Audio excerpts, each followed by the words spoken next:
Morning sir, I am Francis Jensen Conteos from BSC 2C.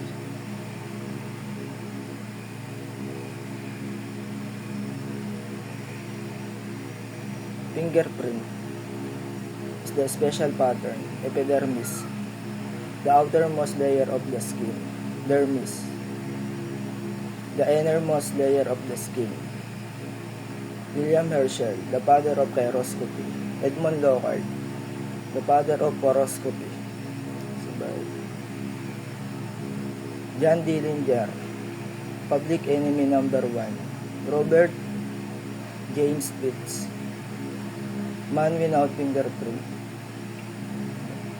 Lucila Lalu, the first Filipina chap-chap lady. Generoso Reyes, the first Filipino fingerprint technician. By Isabella Bernales, the first Filipina fingerprint technician. Alphonse Bertolon, the father of personal identification. Methods of identification through ages. Tattoos. Number 1, tattoos. Number 2, scarification. Number 3, personal description. Number 4, photography. Number 5, anthropometry.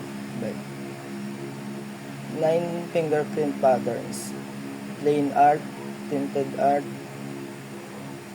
radial loop, ulnar loop, plain whorl, central pocket loop, double loop whorl, and accidental loop.